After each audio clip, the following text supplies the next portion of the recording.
today we're going to be looking at doing a Post-Impressionism Portrait, and we'll be breaking it down into Task 1 and Task 2.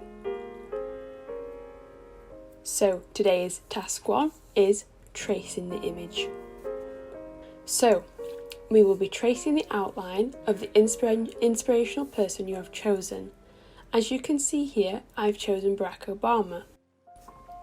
So what we will need first is your pencil and your printed image. If you don't have a printer, we're happy for you to trace off your tablet or phone or computer screen. So you'll just place your plain sheet onto a computer screen or phone or tablet. If you are working from a printed image, you can do what I've done here and use masking tape to tape down my tracing paper or baking paper on top of the image. And what we're going to do is just draw the outline onto our tracing paper. Once you've got the outline, then you'll need to flip the tracing paper and go back over the other side with your pencil.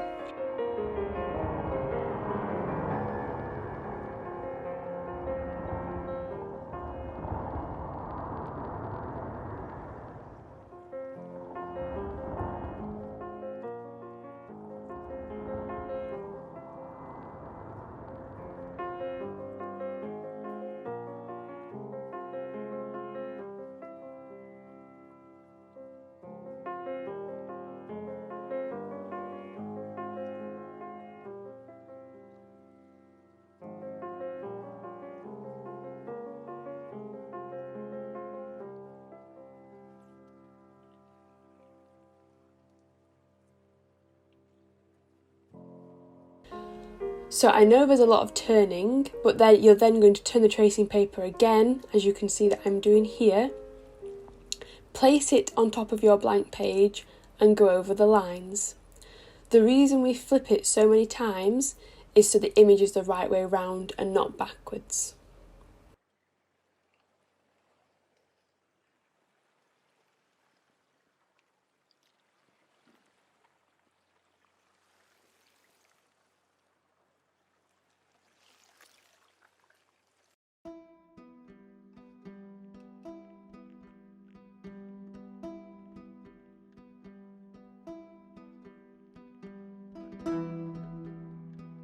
So I'm just going back in now and making the pencil lines a little more defined, as using tracing paper sometimes leaves little gaps.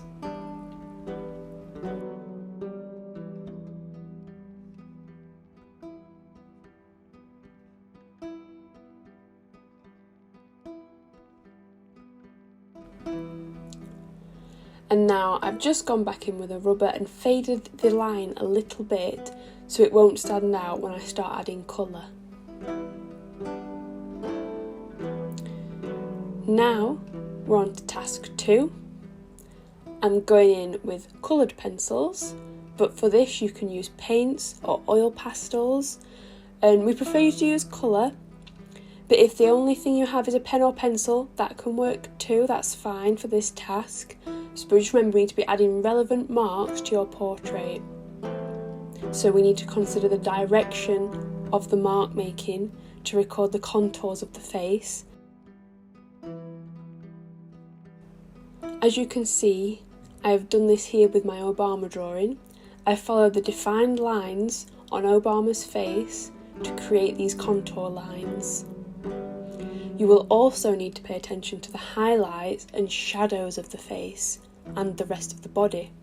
So I'm going in with a lighter colour to show highlight, and either pressing on more or putting my mark making closer together to create darker areas and shadows.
Once you have finished your portrait, to push your work further, you could use your prior learning of colour psychology to show emotions and aspects of your inspirational person's personality.